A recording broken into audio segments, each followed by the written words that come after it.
Bismillahirrahmanirrahim. Assalamualaikum warahmatullahi wabarakatuh.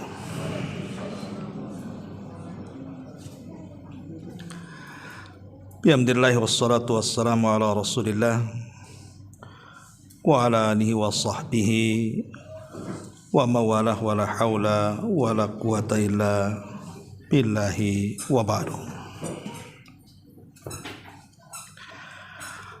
Alhamdulillah, di pagi menjelang siang ini kita bisa berkumpul untuk berthalabul ilmi di Saung Sunda Sawarga ini. Salawat dan juga salam kita hadiahkan kepada Rasul kita Nabi besar Muhammad sallallahu alaihi wa ala alihi wasallam.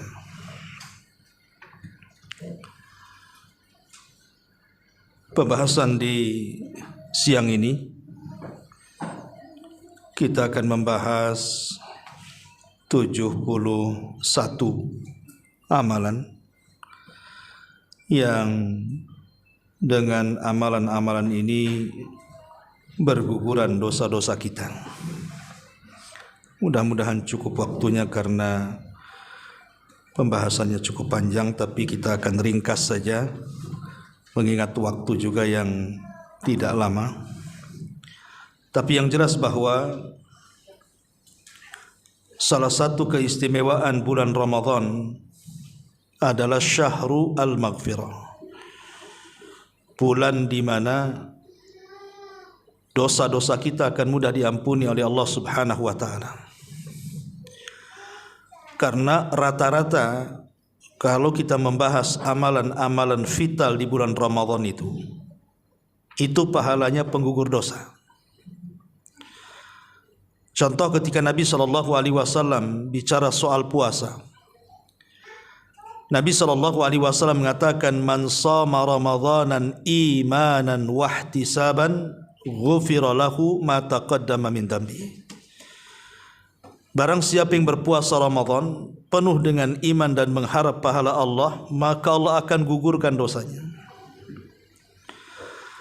Atau ketika Nabi SAW bicara soal qiyamul lail, salat tarawih, Nabi SAW juga mengatakan, man qama Ramadanan imanan wahtisaban ghufira lahu ma taqaddama min dambi. Barang siapa yang tegak melaksanakan salat qiyamul lail, salat tarawih, penuh dengan iman dan mengharap pahala Allah, maka Allah akan ampuni dosa-dosanya. Atau ketika Nabi SAW bicara tentang menghidupkan malam Lailatul Qadar, kata Nabi SAW, man qama lailata qadrin imanan wahtisaban ghufira lahu ma taqaddama min dambi. Barang siapa yang menghidupkan malam Lailatul Qadar penuh dengan iman dan mengharap pahala, maka akan digugurkan dosa-dosanya. Jadi hampir semua ibadah di bulan Ramadan itu pahalanya menggugurkan dosa. Makanya wajar kalau Ramadan disebut Syahrut Taubah wa Syahrul Maghfir, bulan di mana kita mudah untuk bertobat dan bulan di mana dosa-dosa kita akan digugurkan. Ma'asyiral muslimin wal muslimat rahimani wa rahimakumullah. Siapa di antara kita yang tidak punya dosa? Mustahil, manusia itu pasti punya dosa. Tetapi dengan rahmat Allah Subhanahu wa taala, Allah Subhanahu wa taala merintahkan kepada kita banyak amalan yang dengan amal itu rontoklah dosa-dosa kita. Maka karena kita akan menghadapi Ramadan, dan Ramadan juga merupakan syahrul maghfirah, bulan di mana mudah kita diampuni dan berguguran dosa kita, maka siang ini kita akan membahas tentang amalan-amalan penggugur dosa. Dan itu ada 71 amalan yang kita akan bahas. Secara ringkas kita akan sebutkan. Yang perlu kita berikan penjelasan, yang tak perlu ya kita lewat saja, biar selesai secara singkat. Yang pertama tentunya adalah tarku asyirki, meninggalkan kesyirikan. Disebutkan dalam hadis Nabi sallallahu alaihi wasallam yang dikeluarkan Imam Muslim, kata Nabi sallallahu alaihi wasallam dalam hadis qudsi, "Ya ibna Adam, laula kitani bimithlil ardi khataya la tusyrik bi syai'an laqaituka bimil'il ardi maghfirah." Wahai anak Adam, kata Allah, kalau engkau menjumpai aku dengan membawa sepenuh bumi dosa, tapi kau datang kepadaku tidak menyekutukan Allah sedikit pun, tidak menyekutukan aku sedikit pun, maka aku akan datang kepadamu seberat bumi pula ampunan. Jadi yang pertama adalah tauhid. Mentauhidkan Allah Subhanahu wa taala dan tidak menyekutukan Allah, ini sebab terbesar dosa-dosa kita akan diampuni. Ini yang pertama. Yang kedua, as-salawatul khamsu, salat yang 5 waktu.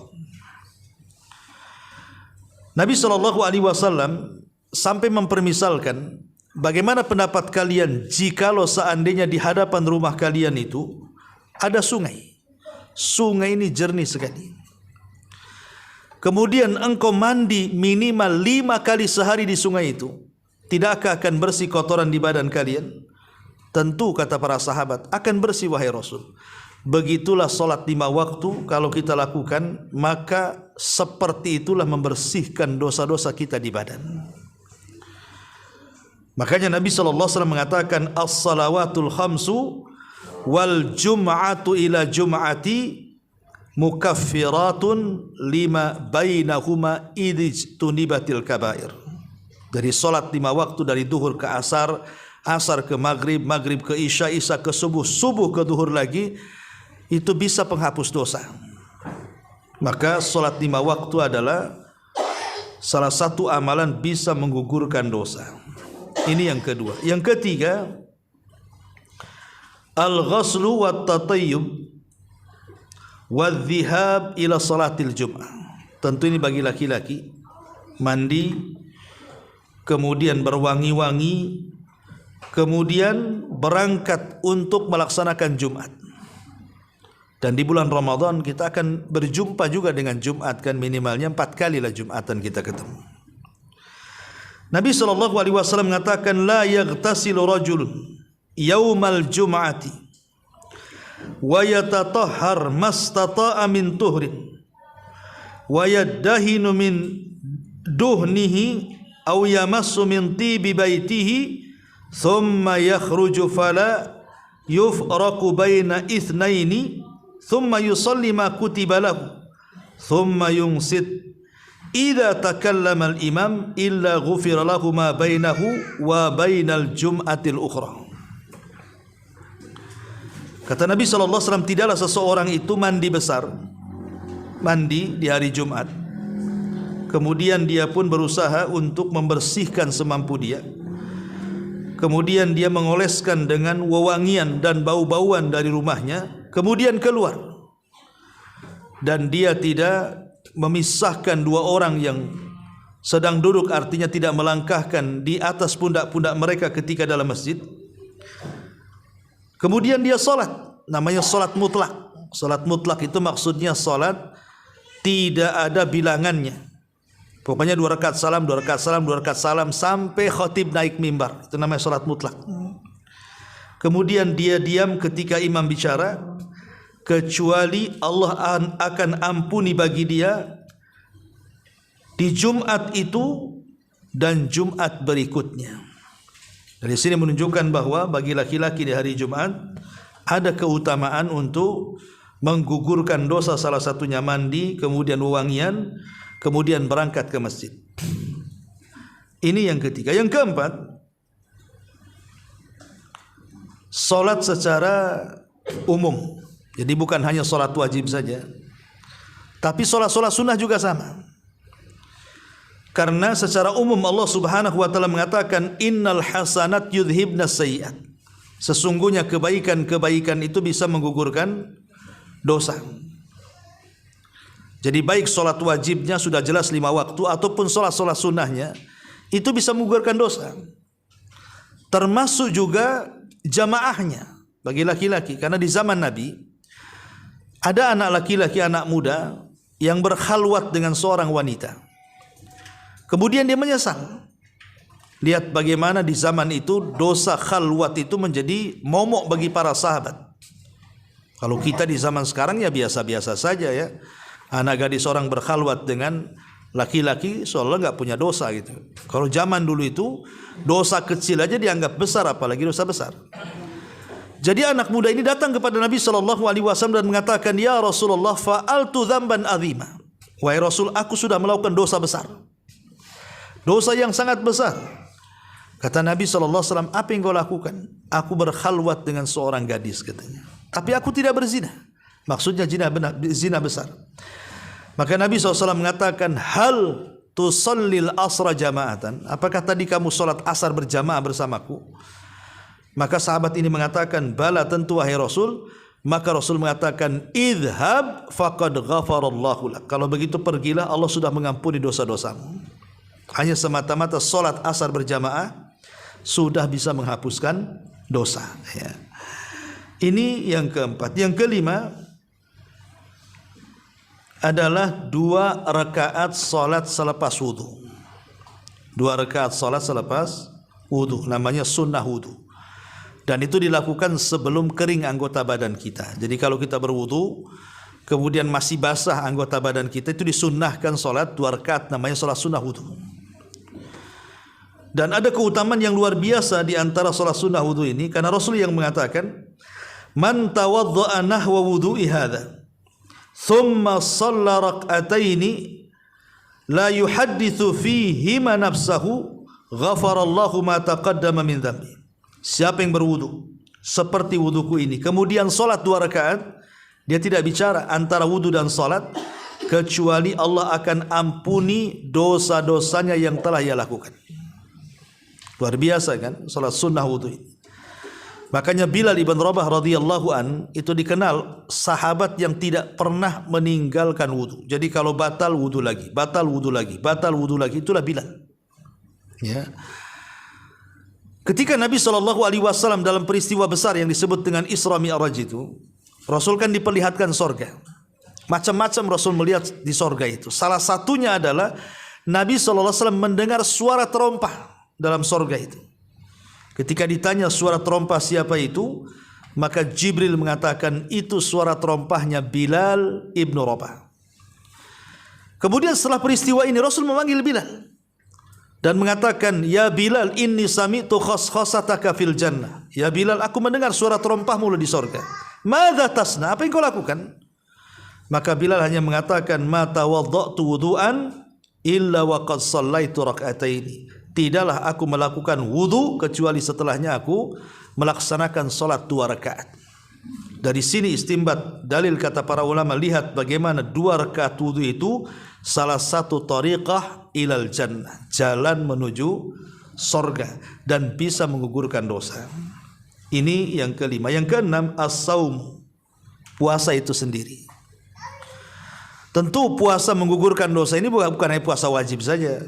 Semua puasa, baik puasa ayyamul bidnya, baik puasa Senin Kemisnya, baik puasa Dawudnya, baik puasa Arafahnya, baik puasa apalagi Muharramnya, ya, baik puasa wajibnya terutama kan itu ya. Karena Nabi SAW mengatakan, fitnatur rajuli fi ahlihi wa malihi wa waladihi wa jarihi tukaffiruha as-salatu was-saumu was-sadaqah. Dalam hadis Bukhari, kata Nabi SAW, fitnah seseorang terhadap keluarganya, hartanya, anaknya, tetangganya, itu bisa digugurkan dengan salat, puasa, dan juga dengan sedekah. Di sini ada kalimat as-saum, puasa. Artinya secara umum puasa itu bisa merontokkan dan menggugurkan dosa. Apalagi puasa itu sendiri mampu menahan syahwat dan juga mampu menahan godaan syaitan. Sering saya katakan, ikhwatul fillah muliakan Allah Azza wa Jalla, Ramadan itu kan salah satu bulan jihad. Ramadan itu salah satu bulan jihad. Makanya kita lihat peperangan di zaman Rasul itu yang dimenangkan dan kemudian dicatat dalam sejarah itu rata-rata terjadi di bulan Ramadan kan. Seperti perang Badar. itu terjadi di bulan Ramadan. Kemudian Fathu Mekah itu terjadi di bulan Ramadan. Sampai Allah Subhanahu wa taala sebutkan dalam Al-Qur'an, idza jaa nasrullahi wal fath. Apabila datang pertolongan Allah maksudnya di Badar, dan fath maksudnya Fathu Mekah, dua-duanya terjadi di bulan Ramadan. Ulama mengatakan bahwa ketika Ramadan itu di zaman itu digunakan untuk berjihad di jalan Allah, maka Ramadan syahrul jihad. Syahrul jihad, bulannya kita berjihadlah, salah satunya adalah dengan cara puasa. Karena bulan Ramadan itu juga disebut intisar, syahrul intisar, bulan pasti kita akan menang melawan musuh kita. Musuh kita ada berapa? Ada 3. Pertama syaitan, itu musuh kita. Yang kedua hawa nafsu. Dan yang ketiga orang-orang kafir yang memerangi Islam. Ya, itu di bulan Ramadan kita bisa kalahkan 3-tiganya. Adapun syaitan terkalahkan dengan apa? Dengan qiraatul Quran, dengan qiyamul lail. Dan setiap malam di bulan Ramadan bacaan Quran itu kan di mana-mana. Dan kita bisa kalahkan syaitan dengan bacaan Quran. Ya, karena bulan Ramadan sendiri adalah bulan Al-Quran. Makanya jangan sampai meninggalkan Quran di bulan Quran. Kemudian yang kedua hawa nafsu. Lah hawa nafsu ini lebih bahaya dibandingkan syaitan, dan hanya bisa ditundukkan dengan puasa. Hawa nafsu itu hanya bisa ditundukkan dengan puasa. Karena syahwat itu kan pemicunya pertama perut. Ya, bicara soal makan, bicara soal minum. Kemudian di bawah perut kemaluan, ya, syahwat gitu ya. Ataupun mungkin kepala. Di situ ada pikiran-pikiran dan macam-macam di dalam kepala itu. Lah, puasa itu bisa menekan semuanya. Makanya hawa nafsu bisa ditekan dengan puasa, sementara setan bisa ditekan dengan baca Quran. Adapun orang-orang kafir di bulan Ramadan, mereka lemah. Makanya kemudian Nabi SAW berhasil mengalahkan orang-orang kafir di zaman itu di bulan Ramadan dalam perang Badar dan juga dalam Fathu Mekah. Artinya puasa ini faedahnya banyaklah. Salah satunya adalah bisa menggugurkan dosa. Itu puasa secara umum ya, apalagi puasa Ramadan. Jadi hadis ini bahwa fitnah seseorang pada keluarga, pada anak-anak, pada tetangga, pada harta itu bisa digugurkan dengan salat, puasa dan sedekah ini bicara puasa secara umum. Maka puasa Ramadan lebih khusus lagi. Tentu Nabi SAW mengatakan tadi, man shama Ramadanan imanan wa ihtisaban ghufira lahu ma taqaddama min dhanbi. Ini juga yang ketujuh ya. Yang keenam puasa secara umum, yang ketujuh puasa Ramadan, dan yang kedelapan qiyamul laili. Qiyam Ramadan maksudnya salat tarawih. Kita tahu bahwa qiyamul lail itu kan umum ya, lain dengan tahajud. Kalau tahajud kan khusus. Tahajud dia salat tahajud artinya ya, atau tarawih kan salat tarawih gitu. Tapi kalau qiyamul lail ini umum. Qiyamul lail ini mencakup zikir, mencakup baca Quran, mencakup sedekah tengah malam, mencakup seseorang bertasbih, bertakbir, bertahmid, berwudu, dan macam-macam lah ibadah dilakukan di malam hari. Itu disebut qiyamul lail namanya. Tapi kalau tahajud itu bagian daripada qiyamul lail, tarawih bagian daripada qiyamul lail. Artinya kalau seandainya Allah Subhanahu wa taala bangunkan kita di malam hari, kemudian kita malas untuk tahajud. Yang namanya hati itu kan kadang idbar, kadang iqbal ya kawan. Kadang semangat kita mau tahajud, kadang tidak semangat mau tahajud. Bukan berarti kemudian kalau kita tidak semangat untuk tahajud, akhirnya tidak tahajud, kemudian kita tidur. Tidak. Ada ibadah-ibadah selain tahajud yang merupakan bagian daripada qiyamul lail. Seperti membaca baca Quran, malas tahajud baca Quran sajalah. Atau baca Quran malas berzikir. Ya, atau berzikir malas mamanya kan berdoa ya. Jadi qiyamul lail itu umum, mencakup, atau semata-mata berwudu saja sudah dikatakan qiyamul lail. Jadi mamanya Anda bangun di tengah malam, mungkin kebelet kencing karena dingin gitu ya, sempatkanlah berwudu gitu. Setelah mungkin berzikir, bangun daripada tidur, kemudian berwudu. Kalaupun harus tidur lagi, minimalnya dalam waktu sebentar kita sudah qiyamul lail, walaupun hanya sekedar berwudu gitu maksudnya. Taib. Jadi qiyam Ramadan Ini khusus di sini maksudnya salat tarawih berdasarkan hadis Nabi sallallahu alaihi wasallam, "Man qama ramadanan imanan wa ihtisaban, ghufira lahu ma taqaddama min dami." Barang siapa yang tegak berdiri di bulan Ramadan, maksudnya salat tarawih, penuh iman dan mengharap pahala Allah, Allah akan ampuni dosa-dosanya. Termasuk yang ke-9, qiyam Lailatul Qadri. Tentu menghidupkan malam Lailatul Qadar. Lailatul Qadri ini kan dari dua kalimat ya, Lailah dan Al-Qadar. Memang terjadi perselisihan ulama, maksud malam di sini dimulai kapan? Ada yang mengatakan bahwa malam Lailatul Qadar itu dimulai waktu asar dan diakhiri waktu fajar. Tapi ada juga yang mengatakan dimulai waktu maghrib, diakhiri waktu fajar. Itu ketika berbicara soal kalimat lail malam. Kenapa? Karena malam itu ada dua definisi. Ada definisi menurut kita manusia, ya malam itu ketika terbenam matahari, artinya ketika teng waktu maghrib itu disebut malam. Maka diakhiri dengan waktu fajar. Berarti Lailatul Qadar kalau menurut definisi kita dimulai maghrib, diakhiri dengan fajar, waktu subuh. Ya. Tapi kalau definisi Allah berbeda lagi. Karena ketika Allah Subhanahu wa taala bicara soal malaikat-malaikat yang ditugaskan di siang dan di malam hari itu, pertemuannya di dua salat. Pertama salat asar dan yang kedua salat subuh. Dari sini kata para ulama bahwa Lailatul Qadar itu dimulai di waktu asar. Jadi kalau 10 akhir Ramadan datang waktu asar nih, mulai kita beramal soleh di situ karena sudah mulai masuk tuh waktunya. Dan diakhiri waktu fajar. Adapun kalimat qadar sendiri memang menjadi polemik para ulama, apa maknanya? Ada yang mengatakan qadar itu artinya kemuliaan, sebagaimana orang Arab mengatakan fulan dzatu qadrin, si fulan itu punya keistimewaan. Berarti Lailatul Qadar itu artinya malam yang penuh dengan keistimewaan. Ya, karena amalan kecil bisa dilipat gandakan pahalanya kan itu. Ada yang mengatakan qadrin di situ artinya sempit. Kenapa? Karena Allah yang mengatakan faman qudira alaihi rizqu, barang siapa yang disempitkan, qudira artinya dari qadar. Berarti malam itu disebut malam sempit. Kenapa kemudian dikatakan malam sempit? Karena malaikat yang turun itu berjubel memenuhi bumi sehingga menjadi sempitlah bumi dengan banyaknya para malaikat. Dan tidaklah malaikat turun ke bumi kecuali membawa rahmat. Jadi itu malam penuh rahmat, malam sempit. Dan ada juga yang mengatakan qadar itu artinya takdir. Jadi ketika malam itu dirubahlah takdir kita setahun yang akan datang. Mungkin dalam catatan malaikat itu harusnya kita mati jadi tak mati, harusnya kita miskin jadi kaya, harusnya kita sakit jadi sehat kalau mendapatkan malam Lailatul Qadar. Makanya Nabi SAW mengatakan faman hurima faqad hurim, siapa yang diharamkan mendapatkan kebaikan Lailatul Qadar, selamanya dia tidak akan mendapatkan kebaikan. Maka rugi, masa setahun sekali saja 10 akhir Ramadan kita lewatkan begitu saja, padahal itu menentukan nasib kita setahun yang akan datang kan itu. Makanya menghidupkan malam Lailatul Qadar juga banyak keistimewaannya, salah satunya adalah menggugurkan dosa-dosa kita.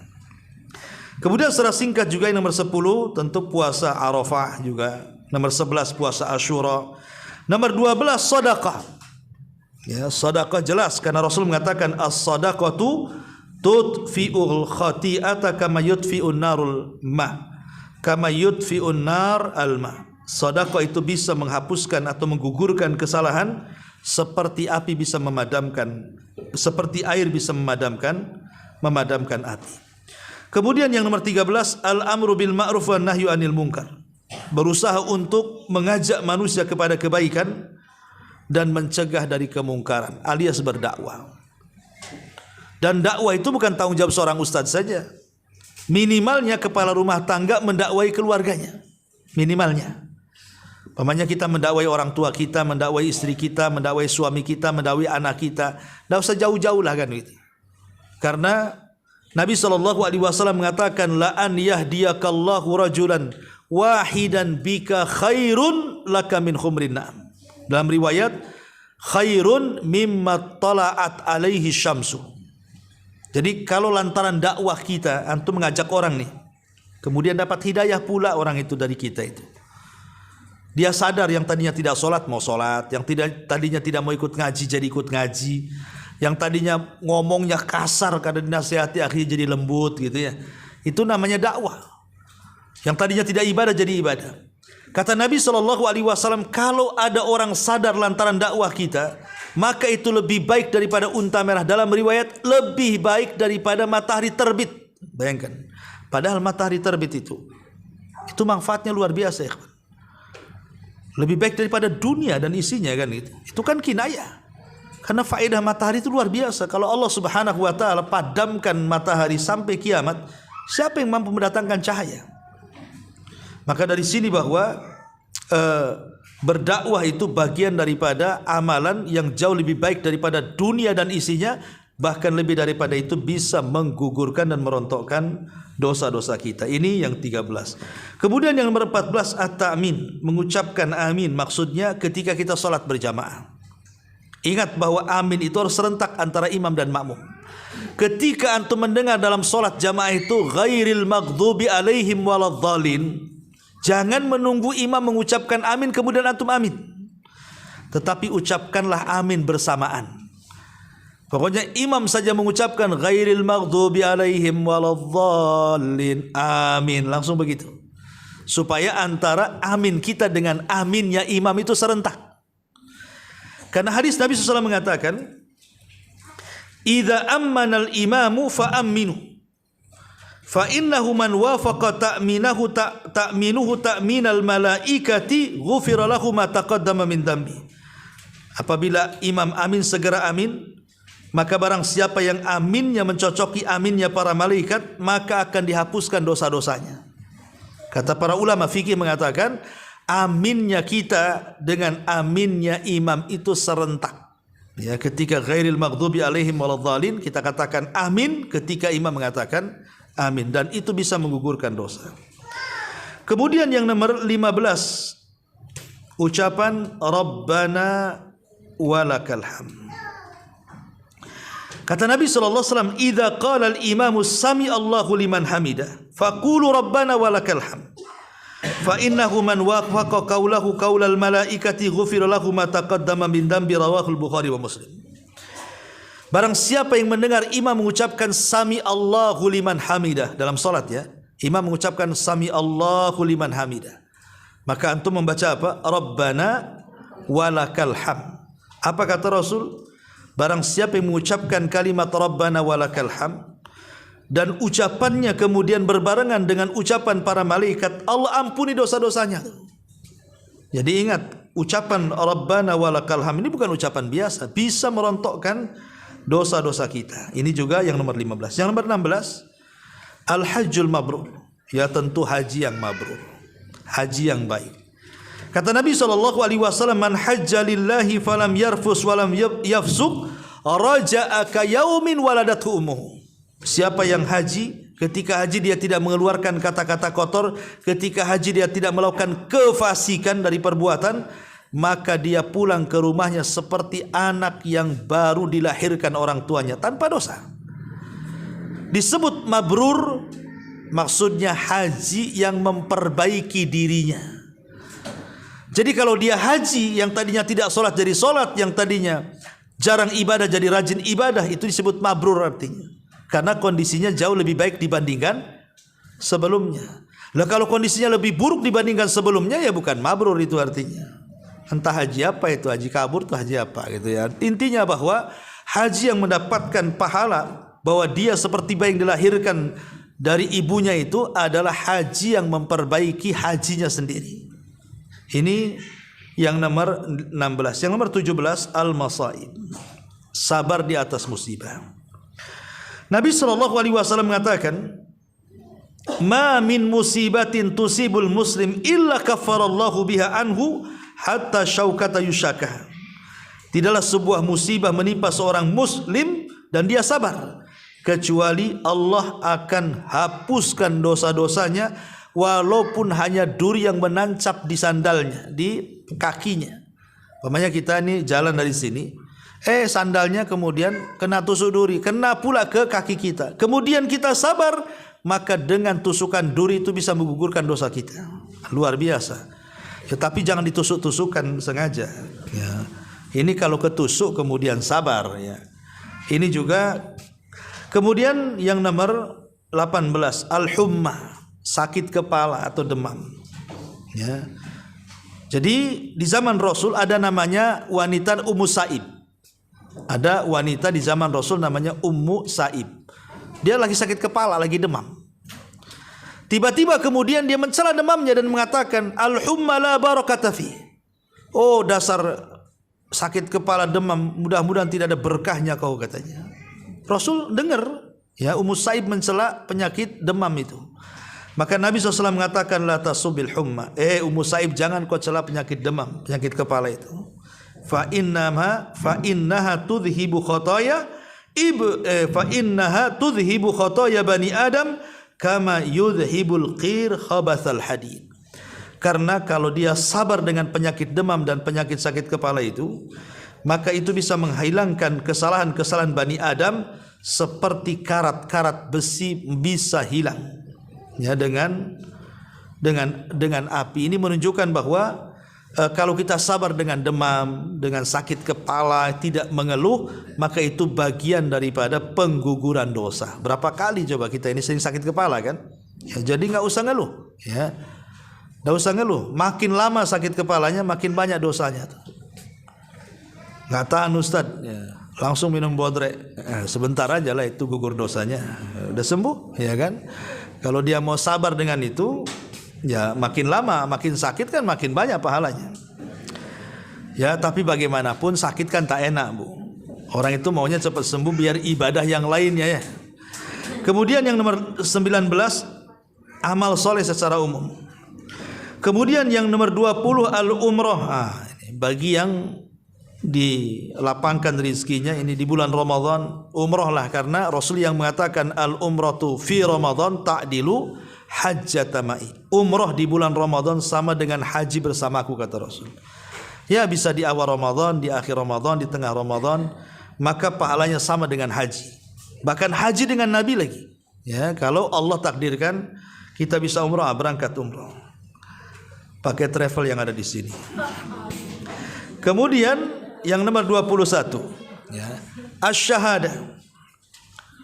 Syahadah itu maksudnya orang mati syahid, ya. Ini khusus orang-orang yang mati di medan perang. Kata Nabi SAW, yughfaru lisyahid kullu dzambi.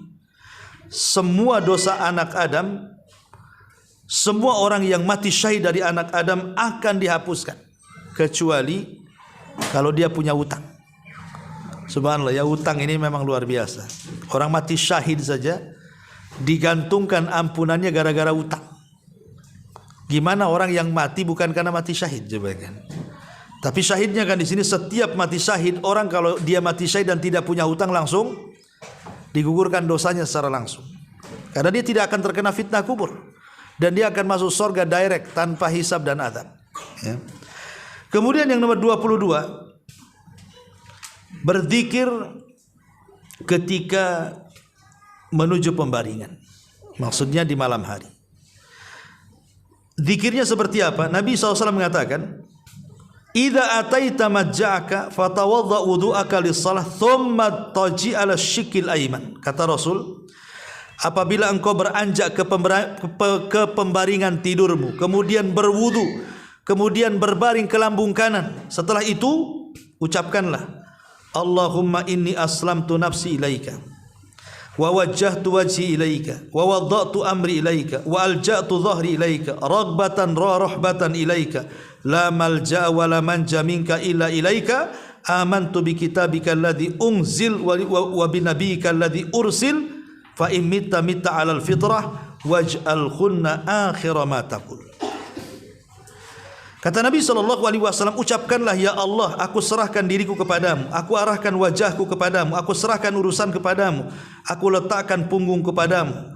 Rasa takut dan harap hanya untukmu, tidak ada tempat mencari keselamatan kecuali dari kamu. Aku beriman dengan kitabmu yang kau turunkan, dengan nabimu yang kau utus. Apa kata Rasul? Kalau kita baca doa ini sebelum tidur dan Allah takdirkan kita meninggal, maka kita mati di atas fitrah, tidak punya dosa, seperti bayi yang dilahirkan. Tapi kalau seandainya Allah takdirkan kita hidup, maka kita akan diberikan kehidupan yang baik. Ini juga jangan lupakan doa sebelum tidur.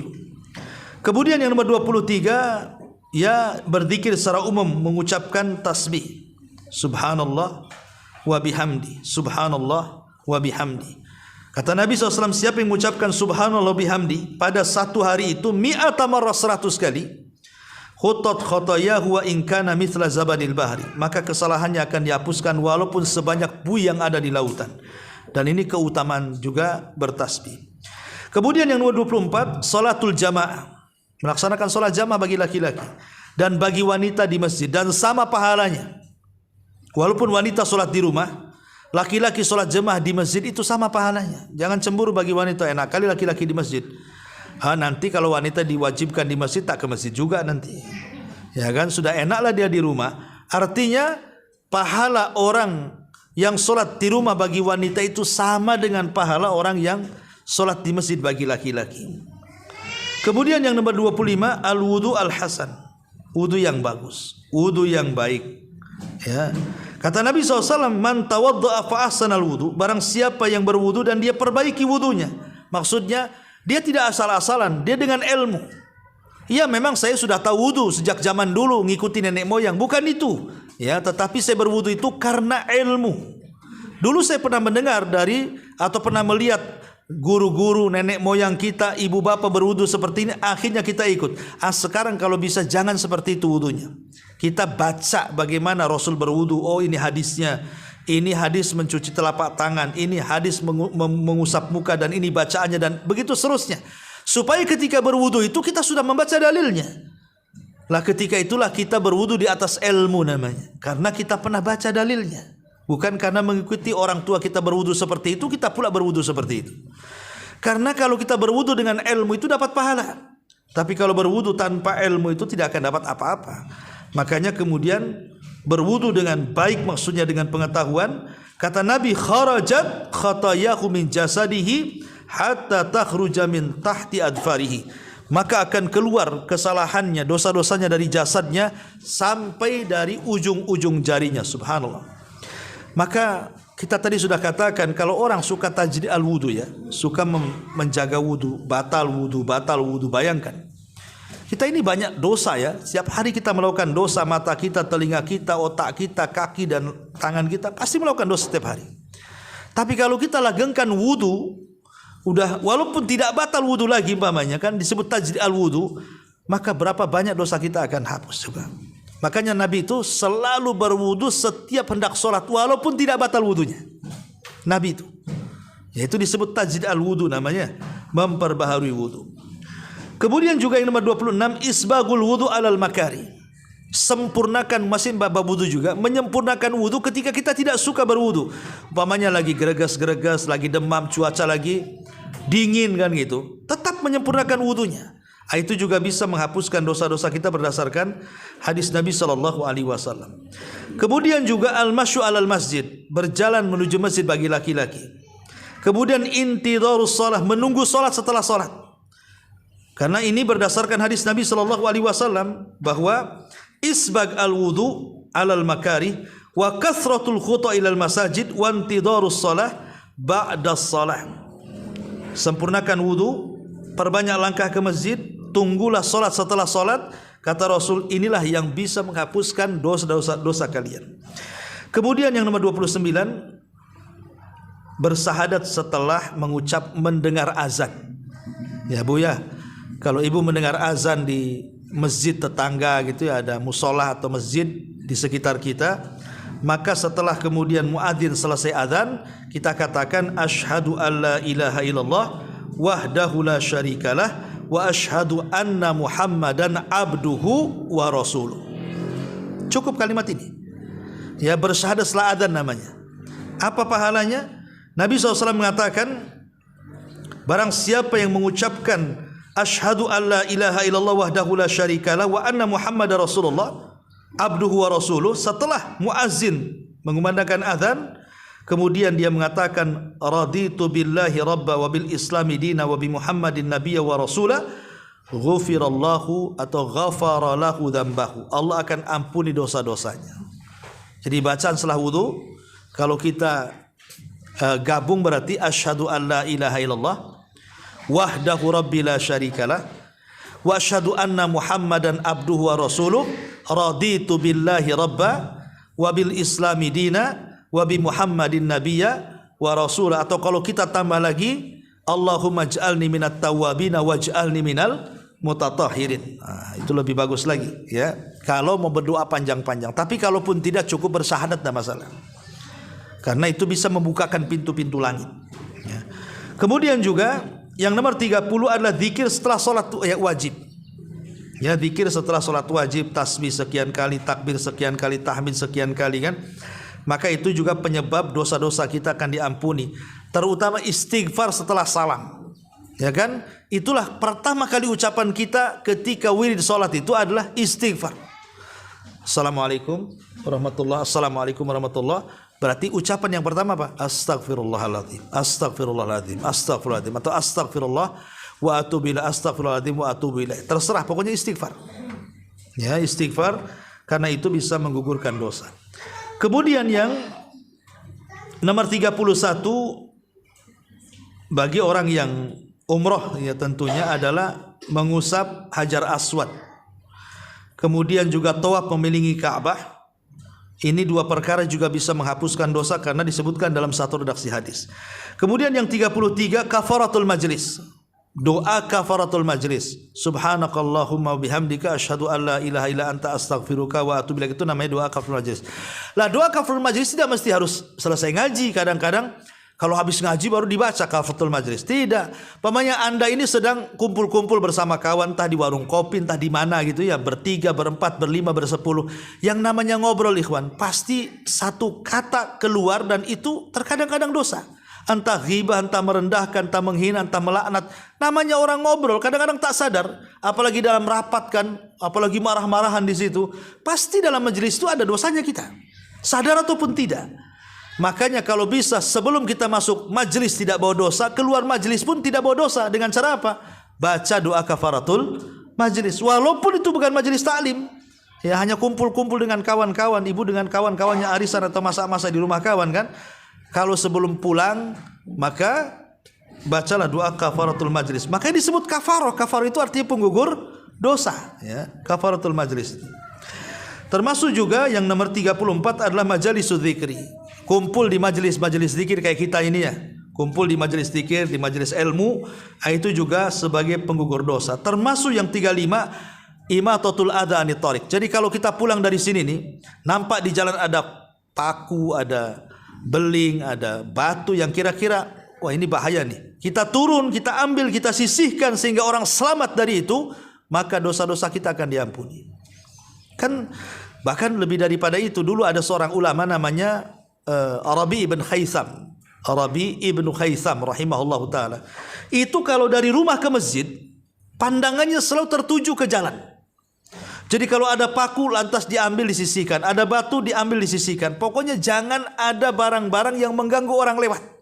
Arabi ibn Khaisam ini setiap hari kalau ke masjid dia melihat ke jalan. Apabila dia menemukan hal-hal yang bisa mengganggu orang itu, dia ambil tuh, namanya paku nih. Ini kalau tetap di sini, ini bahaya nih orang nih. Diambil sama Rabi ibn Khaisam, kemudian dia mengatakan, ya Allah, kalau dengan cara membuang paku ini ada dapat pahala, kalau dengan cara membuang paku ini ada pahalanya dan aku dapat pahala, aku transfer pahalaku kepada orang tuaku yang sudah meninggal.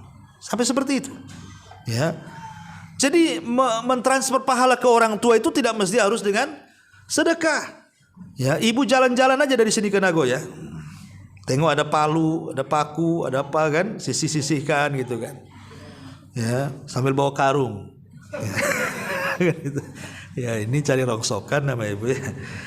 Tapi kan diniatkan bukan cari rongsokan, ibu mau supaya jalannya jangan ada orang bahaya karena itu. Taib itu juga bisa menggugurkan dosa. 36 azan. Ya, orang yang azan. Orang yang azan itu utamanya besar loh. Kenapa? Karena kalau dia punya suara kencang, kemudian sampai di manalah azan itu, apalagi sekarang kan ada mukabirus saut ya, ada mic kan, ada corong itu sampai kemana-mana tuh.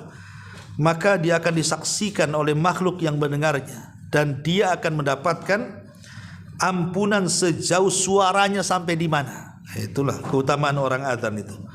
Makanya jangan mencela orang yang azan. Kadang kita ini suka lata gitu, jelek kali itu. Kalau kita tidak mau azan tapi menjelek-jelekan orang lain azan, nah, dia dapat pahala banyak orang azan.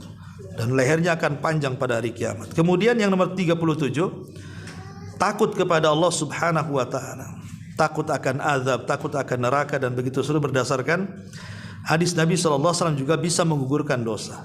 Kemudian yang nomor 38-nya bersolawat, memperbanyak solawat kepada Nabi sallallahu alaihi wasallam. Kata Nabi, man shalla alayya salatan wahidatan, siapa yang bersolawat kepada aku satu kali salat, sallallahu alaihi asyra salawatin wa khutat anhu asyru khati'atin wa rufi'at lahu asyru darajatin, maka Allah akan bersalawat kepadanya 10 kali, Allah akan hapus kesalahannya 10 kesalahan, dan Allah akan angkat kepada 10 tingkatan. Jadi salawat kepada Rasul itu bisa menggugurkan dosa. Apalagi kalau banyak salawat, setiap hari kita bersalawat, pagi, siang, sore, malam, itu nama kita akan disebut-sebut Allah di hadapan para malaikat dengan pujian-pujian yang luar biasa. Jadi tanpa sadar orang yang banyak bersalawat itu menjadi selebritis langit, karena malaikat lebih kenal dengan kita. Ya, karena arti salawat itu sering saya katakan, kalau kita katakan Allahumma salli ala Muhammad, maknanya apa? Ya Allah, pujilah Nabi kami di hadapan makhlukmu yang ada di langit. Maka Allah pun akan memuji Rasul di hadapan Jibril, Mikail, dan seluruh malaikat. Selepas itu Allah akan memuji kita 10 kali dibandingkan pujian kita kepada Nabi di hadapan para malaikat. Itu luar biasa, ya. Kemudian juga yang nomor 39, as-salatu fil Masjidil Aqsa, salat di Masjidil Aqsa. Nah, sekarang tak bisa lah ke sana, ya, lagi perang, ya. Kemudian yang nomor 40, salatul lail, tentu salat malam. Yang nomor 41, berzikir dengan zikir apabila kita bangun di malam hari, la ilaha illallah wahdahu la syarikalah, lahul mulku wa lahul hamdu wa huwa ala kulli syai'in qadir, alhamdulillah wa subhanallah wa la ilaha illallah, Allahu akbar, la haula wa la quwata illa billah. Siapa yang berdoa dengan doa seperti ini setelah bangun daripada tidur, maka dia akan dihapuskan dosa-dosanya. Kemudian memperbanyak istighfar yang 42. Kemudian yang nomor 43-nya perbanyak taubat. Ya, kemudian yang nomor 44-nya memberi minum orang yang sedang kehausan. Kemudian yang 45-nya berzikir dengan zikir la ilaha illallah wahdahu la syarikalah, lahul mulku wa lahul hamdu wa huwa ala kulli syai'in qadir, dalam sehari 100 kali, maka Allah Subhanahu wa taala akan hapuskan kesalahan-kesalahannya. Termasuk juga salat di masjid yang 4. Maksudnya Masjid Haram, Masjid Nabawi, Masjidil Aqsa, dan Masjid Quba. Siapa yang salat di 4 masjid ini akan dihapuskan dosa-dosanya. Termasuk juga yang 47-nya memperbanyak membaca surah Tabarak. Tabarakalladzi biyadihil mulk. Karena itu bisa menjadi syafaat bagi kita, bukannya digugurkan dosa kita, tapi bisa menjadi syafaat. Ya, orang yang suka membaca surah Tabarakalladzi itu. Kemudian yang 48-nya berzikir dengan zikir la ilaha illallah al-halimul karim, la ilaha illallah al-aliyul azim, subhanallah rabbis samawati sab'i wa rabbil arsyil azim, alhamdulillahi rabbil alamin. Maka ini juga zikir yang diajarkan Rasul, kalau kita baca akan menghapuskan kesalahan kita.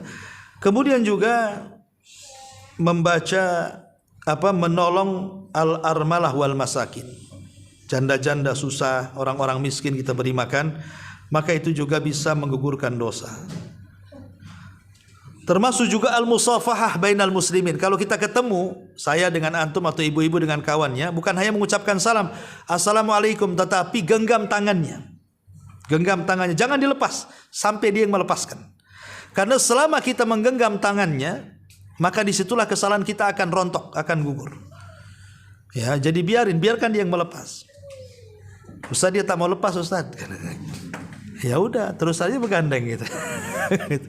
Tapi maksudnya begini, bahwa orang yang ketika mengucapkan salam kemudian kita langsung menggenggam tangannya, disitulah letak kesalahan kita akan digugurkan. Karena ada orang yang mengucapkan salam saja kan, tidak mau salaman kan. Justru salaman itulah yang menggugurkan dosa. Kalau mengucapkan salam ini kan ada keistimewaan sendiri. Tapi dengan kita kemudian mengulurkan tangan kemudian dia menjabat tangan kita, disitulah dosa-dosa kita akan rontok. Maka ini juga salah satu yang bisa menggugurkan dosa. Termasuk juga, nggak selesai-selesai ini. Banyak kali. Ya, ini udah jam berapa ini? Jam 11 lewat 19. Oke, sedikit lagi aja. Kemudian juga berzikir kepada Allah Subhanahu wa taala dengan astaghfirullah alladzi la ilaha illa huwal hayyul qayyum wa atubu ilaih. Ini juga lafaz kalau kita baca, kata Nabi SAW, ghufirat dunubuhu, maka dosa-dosanya akan dihapuskan. Termasuk solat 2 rakaat apabila kita melakukan dosa, namanya solat taubat. Solat taubat itu dilakukan kalau kita menyesal habis, naudzubillah nih, umpamanya orang habis berzina, dia bertobat, ya langsung salat. Ya, atau ibu habis gibah, ya gibah rame-rame gitu ya. Ya, pulang salat langsung. Aduh, tadi habis gibah nih, salat ya. 2 rakaat. Salat apa itu? Salat gibah, Ustaz. Bukan salat tobat itu. Ya, itu salat tobat karena habis maksiat. Maka salat tobat itu bisa menggugurkan dosa berdasarkan hadis ma min abdin yudhnibu dzamban, barang siapa seorang hamba yang melakukan dosa, fayusinu tuhur, dia perbaiki wudunya, thumma yaqum fayusalli rak'ataini, kemudian dia tegak melaksanakan 2 rakaat, thumma yastaghfirillah, kemudian dia bertobat kepada Allah dengan banyak istighfar, illa ghufirallah, kecuali Allah akan ampuni dosa-dosanya. Termasuk juga doa dan istighfar bagi kedua orang tua. Doa dan istighfar bagi kedua orang tua. Termasuk juga salamatus sadri wa tarkus syahna. Ya, berusaha melapangkan dada, membersihkan hati, tidak dendam, tidak dengki, tidak hasad, tidak ada penyakit hati. Artinya berupaya sebersih-bersihnya hati dibersihkan, maka itu pun bisa menggugurkan dosa.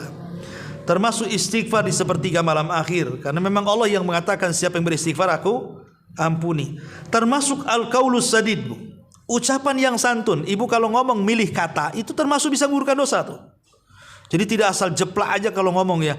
Jadi terpikir dia, saya nggak mau pakai bahasa ini takut tersinggung, saya mau pakai bahasa itu biar tidak tersinggung. Pokoknya dia berusaha memilih kata.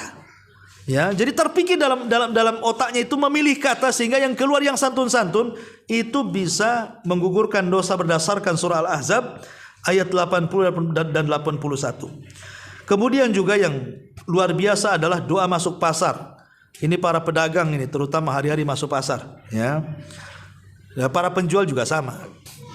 Ya, para pembeli juga. Kita hari-hari masuk pasar, tapi lihat bagaimana Nabi SAW mengatakan, man dakhala suq, barang siapa yang masuk pasar, kemudian dia mengucapkan la ilaha illallah wahdahu la syarikalah, lahul mulku wa lahul hamdu yuhyi wa yumit wa huwa hayyun la yamut biyadihil khair wa huwa ala kulli syai'in qadir. Lihat pahalanya, Allah catat 1 juta kebaikan, Allah akan hapus 1 juta kesalahan, dan Allah akan angkat 1 juta tingkatan. 1 juta loh, ya, bukan 1, 2, 1 juta. Setiap masuk pasar hanya ngomong begitu saja, hanya kita mengatakan la ilaha illallah wahdahu la syarikalah, lahul mulku wa lahul hamdu yuhyi wa yumit wa huwa hayyun la yamut biyadihil khair wa huwa ala kulli syai'in qadir. 1 juta kesalahan sudah hilang. Kan enak tuh, ya, hanya keluar masuk pasar aja. Masuk pasar, keluar lagi, masuk pasar lagi, keluar lagi, berdoa terus saja, habislah dosa kita tuh, ya. Kemudian juga yang nomor selanjutnya al-wudu summa ityanil masajid la yuridu illa shalah, menyengajakan wudu di rumah, kemudian ingin berangkat ke masjid dan tidak tujuannya kecuali hanya ingin sholat saja, maka itu selama wudunya langkahnya sampai ke masjid menggugurkan dosa. Termasuk juga keluar untuk sholat id, itu menggugurkan dosa. Termasuk juga perang, keluar untuk perang di jalan Allah Subhanahu wa taala juga menggugurkan dosa. Termasuk juga mengucapkan salam, ya, mengucapkan salam itu juga menggugurkan dosa. Termasuk juga sabar di atas bala menggugurkan dosa. Termasuk berusaha menjaga Islam dengan baik itu menggugurkan dosa. Termasuk juga menegakkan had bagi orang yang terkena had, itu juga menggugurkan. Umpamanya dia berzina kemudian dirajam, maka dengan rajam itu bisa menggugurkan dosa zina dia. Apakah dosa yang lainnya? Ya tidak, maksudnya dosa yang ia lakukan. Kalau dosa yang lainnya ya bertobat dengan taubatan nasuha tentunya, ya. Ya, termasuk juga luzumul iqrar bi dzambi berusaha untuk berupaya ikrar itu mengakui dosa, ya, mengakui dosa bahwa saya orang yang berdosa, ya Allah ampuni dosa saya. Karena inilah doa Nabi Adam, dia akui dulu dosanya baru minta ampun. Rabbana zalamna anfusana, dia kan mengakui dosa tuh. Rabbana zalamna anfusana, ya Allah kami sudah menzalimi diri kami, artinya akui dulu dosa kemudian minta ampun. Fa illam taghfir lana wa tarhamna lanakunanna minal khasirin, artinya ingat dosa itu menggugurkan dosa. Orang yang ingat dosa, menyesali dosa, itu juga salah satunya bisa menggugurkan dosa. Termasuk juga mengikhlaskan hutang. Jadi kalau umpamanya ada orang utang sama kita, kita tagih enggak mau juga, enggak mau bayar juga, akhirnya sudah saya ikhlaskan saja. Ya, mengikhlaskan kepada orang yang menghutang atau berhutang kepada kita, itu juga salah satu bisa menggugurkan dosa. Wallahu alam, ya. Itulah diantara amalan-amalan yang bisa menggugurkan dosa. Ya, mudah-mudahan walaupun cepat, singkat, tapi bisa dipahami dan bisa menambah amalan-amalan kita untuk kita lakukan selama Ramadan. Karena Ramadan adalah bulan maghfirah, maka dengan amalan-amalan penggugur dosa ini lebih bisa menggugurkan dosa-dosa kita lagi selama Ramadan lewat. Karena ada 3 kelompok apabila orang masuk Ramadan itu. Pertama, ada yang zalimu li nafsi, menzalimi dirinya. Ramadan dengan Ramadan sama saja bagi dia. Lewat begitu saja Ramadan, tidak ada penyesalan bagi dia. Ini zalim. Ya, bahkan Ramadan ya enggak puasa dia, enggak tarawih, zalim. Kemudian yang kedua, ada kelompok itu ya layaknya orang-orang biasa, ya, salat biasa, tarawih mengikuti orang tarawih ikut tarawih, orang puasa ikut puasa, itu muqtasid tengah-tengah. Tapi di sana ada yang disebut sabiqum bil khairat. Jadi betul-betul sebelum Ramadan saya sudah merindukan Ramadan. Ketika masuk Ramadan betul-betul dimanfaatkan Ramadannya dengan qiyamul lail dan siyamun nahar. Kemudian ketika menjelang akhir Ramadan dia pun berdoa semoga amal ini diterima, bahkan dia merasa sedih dengan kepergiannya, maka itu disebut sabiqum bil khairat. Lah kita ini termasuk yang mana nih?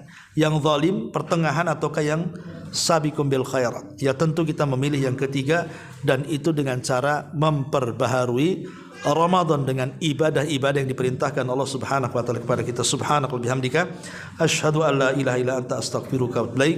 Allahu ta'ala alam. Assalamualaikum warahmatullahi wabarakatuh.